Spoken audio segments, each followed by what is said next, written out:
The views expressed on the Nova Society are those of the panelists and guests and do not necessarily reflect the views or opinions of the Phoenix Research Institute or any institution which any panel member is associated. Welcome back to the Nova Society, a space where dialogue deepens understanding and civic responsibility comes to life. I'm Dr. Mark Bound, joined by our regular panel, Dr. Scott Gershwer and Dr. Brooklyn Ann Weldon. Together, we'll unpack the stories that matter most, exploring the headlines, the history, and the big ideas shaping today's conversations. Let's dive in and hear what the panel has for us today. So today we have Tonya from Statesville, North Carolina, and Tonya writes, okay, it seems American and world politics get crazier and crazier by the day. I agree. Snowflake Hegseth is threatening to arrest Colin Jost for picking on Jost. Yeah, Jost, thank you. I don't watch Saturday Night. I don't watch Staten Island, not Holland. Yeah. Okay, I don't watch that. For picking on him on Saturday Night Live, SNL. As gas prices go up, Trump's approval rating continues to nosedive. Finally, SCOTUS is hearing arguments over an executive order that ends birthright citizenship. And this is the short list. I know this is a lot to unpack, but I'd appreciate hearing your thoughts. Yeah. So we've got Hegseth versus Jost, gas prices and approval ratings, and can birthright citizenship really be overturned? And as I understand it, Trump is actually sitting there in the Supreme Court hearings listening to this now, I believe, or at least he was this morning. Yeah, so I don't know, where do you want to start? I mean, I guess that would be a subtle reminder to the justices that he appointed that he's there. He expects them to be loyal to him and not the Constitution.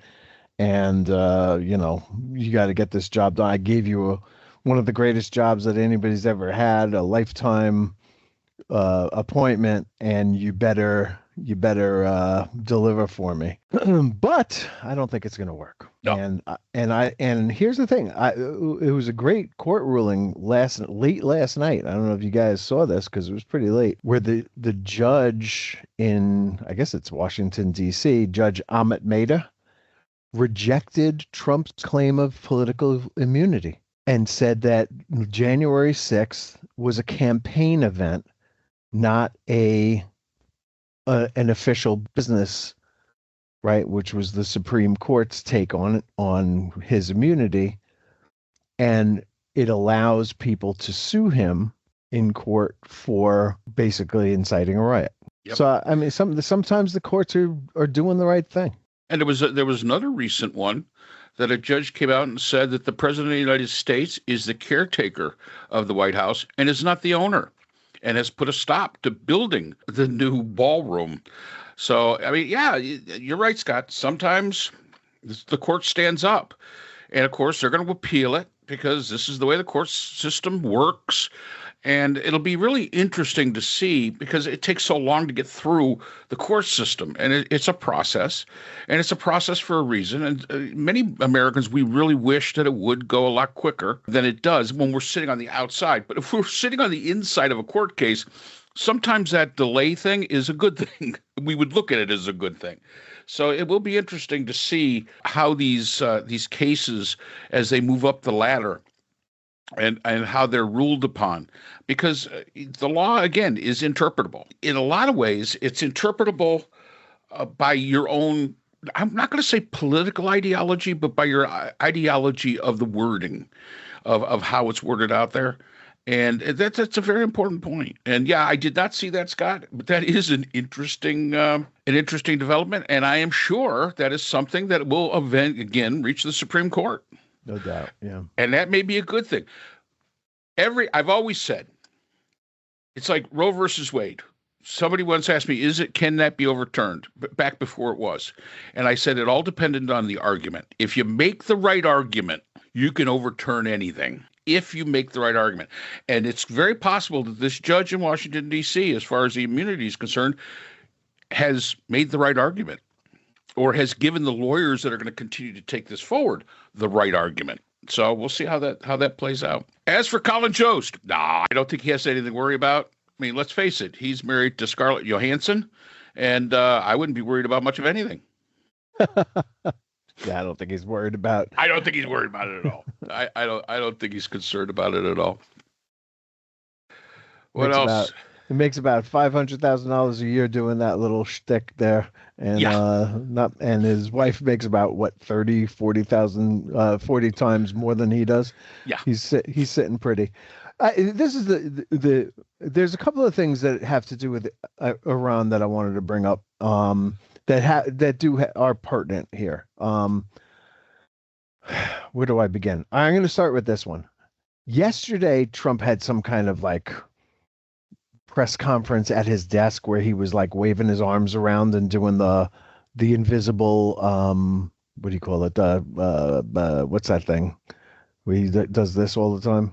Accordion. Yeah, he does the invisible. He does the invisible accordion, and he was saying. One of the points that he made was that we don't care about the Hormuz Strait, and we can leave without it being open, and it'll be up to other people to open it. And I'm sure maybe once we're gone, it'll be open anyway because we're the antagonists there. But we'll see. I mean, basically what Trump has managed to do is take a regional power and make them a global power. But he also said in the same press conference or whatever it was that he was doing, that we're going to leave Iran in 2 or 3 weeks, whether we have a deal or not. Now, the three of us took mediation, negotiation, facilitation. Have you ever heard of anybody negotiating like that, where they would say, hey, look, we're leaving one way or another. You want to make a deal with us, that's fine, but we're leaving one way or another. Well, who would make a deal with, who would concede anything? Make some kind of deal, come to some kind of arrangement if you believe that you're going to get what you want, which is the USA out of the way and stopping in not bombing them anymore. And their regime is in place, as it is in Venezuela, by the way. I mean, the leaders are gone, but the next leader has already stepped up. And he's accomplished absolutely nothing and created havoc where there was no havoc beforehand. In the Strait, for example, and like I said, making a regional power like Iran a global power that has the power to say to people, you're going to pay us, you're going to use Chinese yuan, you're going to do what we tell you to do because we control the flow of oil. And that's all he's accomplished. Yeah, go ahead, Brooke. He's made Iran much wealthier than they were before, also. Right. And they have also said that the Strait of Hormuz is not technically closed. It's open to whomever makes a bargain with them directly and pays them, the toll and this and that. But it is closed to America and will be closed to America forever. And I'm inclined to take them at their word, which is something that I've been concerned about, that the Iranians are extraordinarily angry, as I think, honestly, they have every right to be, because the strait was open, as you have pointed out, before all this started, and this was an elective war. I don't see that they have any incentive to allow any American anything to go through there ever. All right. Yeah. Well, let's do this, because my dear friend Scott has already jumped to question number 2. Why don't you read out question number 2, Brooke, and we'll hear from that one. All righty. So we have Stephen from Milwaukee, Wisconsin, and Stephen writes, the UK is offering to host negotiations over the Strait of Hormuz, while Trump says the US is considering leaving NATO. Yeah. Trump also says the Iranians are requesting a ceasefire. No surprise, but the Iranians are pretty much denying this. Then Trump says that the U.S. will leave Iran in 2 to 3 weeks, even if there is no deal. Do you think the U.S. might abandon the war in Iran within this time frame? Question. If that was a question. If this were to happen, how do you think this might all play out? What might this mean for Israel? Is Trump dumping his war onto our allies to clean up? Can this disaster be cleaned up? Yeah, and I know we've been discussing the U.S. pulling out of NATO, or Trump having the U.S. pull out of NATO. I understand there's going to be a press conference or some sort of talk tonight. A speech. By yeah, Trump. He's going to make. He wants to make a speech. I don't know if he's taking questions or not. Yeah, but he's got some kind of announcement to make. We're all like ready to go. Who knows? Well, thankfully the Mets game will be over by then. So, yeah, I'm sure there'd be something I'd want to watch, like an old a Munsters rerun or a Gilligan's Island. Something. Yeah, I'm sure there'll be something else to. Could be pretty much anything. Yeah, it's he contradicts himself constantly. Well, yeah, and we're kind of used to that, and you know. Of course, Stephen mentions, and we'll get back to you, Tonya, on the birthright citizenship and gas prices. We'll hit you at the end there for that one. But I mean, since Scott brought it up, it's a good topic, and the UK is offering to host the negotiations over the Strait of Hormuz. Right now, Pakistan is a big player in these negotiations. Oh, and guess who they went and saw the other day? The Chinese. And now the Chinese want to be involved as well. One of the things I was reading on an article that was written about this was that, the Chinese really don't give a damn about the oil. I mean, they do, but they've got enough stockpile that they could last a few months and let this play out. What the Chinese are really concerned about is stability, because instability is something that causes the economy, which China is a big exporter of all sorts of things. So if there's stability problems, that hurts the Chinese even more than the oil, this oil thing. So, but now he's opened up the door for the Chinese, and the Pakistanis have gone and said, hey, will you support us in this? And the Chinese said, yeah, I think we will. And in a way, that's kind of a thumb in your nose at the United States, because they're going to take some credit for making this happen.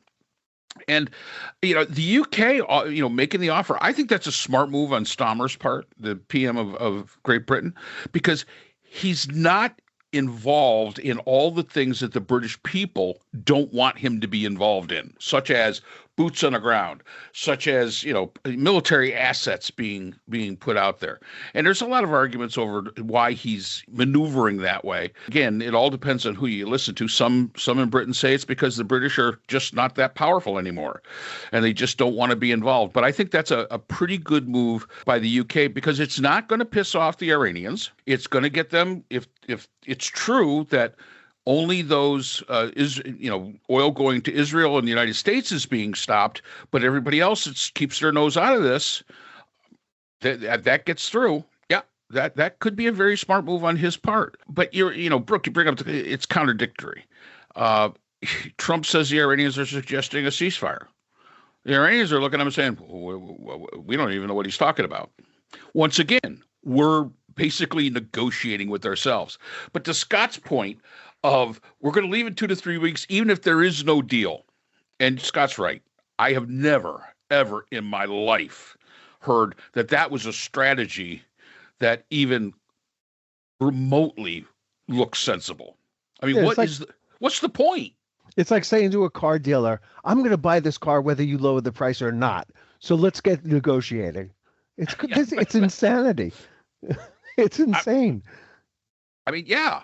I mean, and if and all the Hegseth and Rubio and they all say, oh, well, hey, we're getting our objectives. We're meeting our objectives. Well, if there's no deal, what objective have you met? Except blow some shit up. I mean, really, when you think about it. Yeah, I mean, they managed to kill an old man and his family. Here, the most telling thing here is that one of the causes of this war, one of the many causes of this war that Trump says, in passing almost, depending on what random thought runs through his head, is that this war is justification for the Iranians trying to assassinate him. And the response of the Iranians is hysterical. Because the president Masoud Pezeshkian, I'm not saying that right, sorry, has stated long ago, this over a year ago, that Iran will never attempt to kill Trump and never will. Has never and will never try to assassinate Trump, and that anybody who says otherwise is simply lying, which sounds pretty credible to me. they have no interest now. This is the best part. They have no interest now in a reciprocal assassination because we took out their leader, in taking out ours, because no weapon the U.S. could possibly build, not even nukes, does more harm to the U.S. than Trump. That reminds me of the view that the Allies had regarding Hitler. And I know I'm bringing up Hitler again, but it was true. They find the Allies gave up trying to assassinate Hitler because he was doing so much more damage to Germany than anybody else could. And they thought, well, let him go right ahead. And so when your enemy is doing more damage than you can and making more mistakes than he's and he's making plenty of mistakes, you let him go ahead and continue making mistakes. Yeah. I mean, the bottom line is that, for those countries, and that's why I brought up the thing with China, for those countries that want to see a decline of the Americans, they want to see a decline in the United States, both as far as a global player and in, economically, their best weapon is Trump. Yeah. Yes. Yeah. That is their best weapon. I mean, yep. What they wouldn't get involved in this thing with Pakistan and the Strait of Hormuz if goofball didn't start it in the first place. Yeah. And every single leader looks at this and says, this isn't right. And when they talk about Trump saying, well, we might leave NATO. Now, first of all, I don't think he can unilaterally. I think he's got to get approval of Congress because we approved the treaty which went through the Congress. So he's got to get them to agree to it. NATO might be looking at this and saying, you know what, we're probably better off without the United States. We're really probably better off. So we're falling farther and farther behind. We're becoming more and more irrelevant. And, taking Trump out, they probably want him to serve a third term. All these nations probably say, please, let him serve a third term. Because by the time he's done doing what he's doing, you guys won't be relevant at all. I mean, some people, we've talked to people that said that they think that Trump actually is working for the Democrats to destroy the Republicans. I mean, and you know what? That's a very valid theory. That could very well be possible.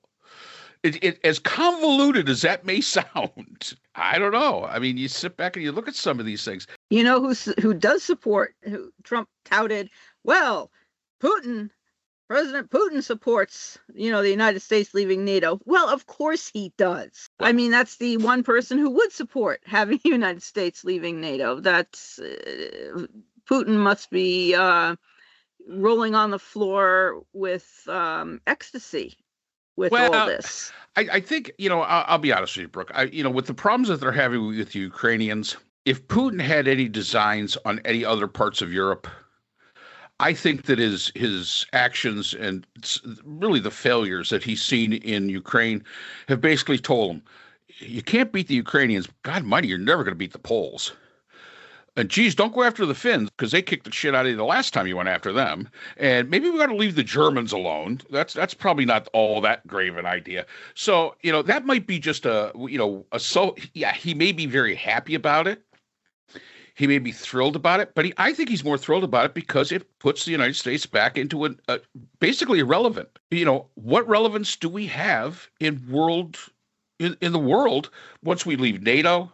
Once that we allow China to become the great peacemaker, that could not have happened without Trump. No other president was dumb enough to allow that to happen. In fact, I am positive they factor that stuff in, the what ifs. And one other factor is that the Chinese yuan is going to become the reserve currency. Yep. Because Iran says that they're not going to take U.S. dollars in exchange for oil anymore, and in exchange for the toll that they're charging anybody who wants to get through the Hormuz Strait. And that means that other countries are going to be dumping their supply of U.S. dollars and buying yuan or renminbi, I think is the bigger currency. Yep. And that is an economic atom bomb dropped in the middle of Wall Street. Yep. The consequences of that are going to be more horrific than anything that we could have ever done to anybody else. And really, if you think about it, we've done it to ourselves. Self-inflicted. Well, and I keep going back to Scott with the rentier state. We're not going to be able to be. I mean, we're not going to be able to be consumers when that happens. Yeah. I mean, I don't know how nothing like that has ever happened. The closest, I suppose, would be the 1929, or the Dust Bowl, or, the Great Depression. But this is going to be beyond that, in my view. Yeah, I agree. This is going to be Weimar Germany, like 20,000 % inflation, and just an economic disaster that you couldn't even conceive of a couple of years ago. And there's no recovery either. Yeah, but when we look at the rentier state, and I agree. I go back to Scott's rentier state theory. Well, the fact is well, go ahead. Now you got it. All right, but let's think a little farther on. Yeah, go ahead. China, the United States buys a lot of crap from China. Again, they're looking for stability. They want to reduce our influence in global politics. They probably do not want to too much influence our ability to be the rentier state, to be able to purchase, because that would hurt them. So in a lot of ways, we would be not only a rentier state, but a vassal state, because the Chinese would basically assist us in being able to be that rentier state. I guess if that makes any sense whatsoever, because it would hurt them. It would hurt them if we did not have that capacity, because the Europeans just do not buy like we do. Yeah, except I keep thinking about Samuel Huntington and in politics and changing societies. I mean, whenever there is a change, whether it's away from democracy toward democracy, I mean, that type of catastrophic social change, economic change, political change, it doesn't matter. We're going to have absolute chaos in this country. People are not going to have a calm transition from what we were accustomed to having in terms of unless people are starving to death and are so weak they can't do anything. Well, okay, I get that point, but let's also we're not going to be stable for the Chinese to be buying anything. In today's America, reality is what we're told it is. So if Fox News goes on there with their gazillion viewers and says everything's perfectly fine, there's no need to panic. The fact that we're no longer, and they're never going to say this, that we're no longer relevant in world politics, but economically we're fine, because we still have the capacity to buy. And let's go back to the general principles of economics: supply and demand. China has the supply. We have the demand. It is not in China's best interest to reduce that demand. So they're going to do everything they can, in my mind, to maintain that demand in any way possible. Now, and that moves us more toward that rentier state that Scott talks about. And that now becomes our commodity. So the Chinese play into that because they're not stupid. And I think what we're looking at right now is that now the world as we knew it, and we've been saying this all along, has totally changed, and probably will not go back to the world we always knew, because there is no trust in the United States anymore. We cannot be trusted. One of the things that was, when the UK said that they wanted to host negotiations, one of the things that one of the countries, I can't remember which one it was, one of the foreign ministers said, okay, but why would the Iranians come to the table with the United States when they were at the table with the United States and the United States attacked them? Who could trust negotiating with the United States? And that was a very valid question. That was a hugely valid question. So could we get out of there in 2 to 3 weeks? If we do, then we have not done what the administration is saying we've done, especially if we come out with no deal. But I'm going to tell you right now, if we do it, they're going to plaster out there that this great deal was made, and they're going to basically take everybody that's drank the Kool-Aid and make them believe that we actually accomplished something in this. And that'll be interesting. However, gas prices will remain high. Fuel of all types will remain high. Yeah, but Brooke, it's like Scott has always said, but we still buy it. We still buy that gas. We still we put electricity in our homes. We still buy that stuff. We bitch about it. We complain about it. But as long as we have the capacity to buy it, and that's what I mean about China being smart probably about this, propping us up so we have the capacity to buy.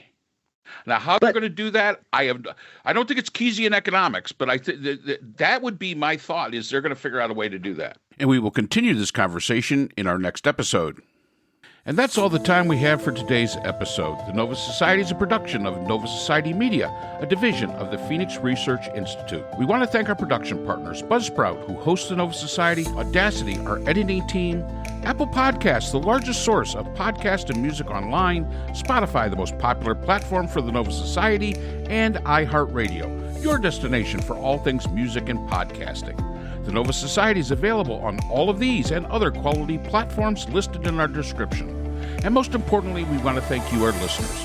Without your support, the Nova Society could not be possible. If you haven't already, please consider subscribing on the platform of your choice. It's easy, it's free, and helps our channel grow. For questions or comments, you can reach us at nova.society.podcast@gmail.com. So on behalf of Dr. Brooklyn Ann Weldon, Dr. Scott Gershworth, and all of our production partners here at the Nova Society, I'm Dr. Mark Bound. Remember, the true power of society is knowledge. Thank you for listening, and we hope to see you again next time. Hi, everyone. This is JJ, the co-founder of Good Pods. If you haven't heard of it yet, Good Pods is like Goodreads or Instagram, but for podcasts. It's new, it's social, it's different, and it's growing really fast. There are more than 2 million podcasts, and we know that it is impossible to figure out what to listen to. On Good Pods, you follow your friends and podcasters to see what they like. That is the #1 way to discover new shows and episodes. You can find Good Pods on the web or download the app. Happy listening!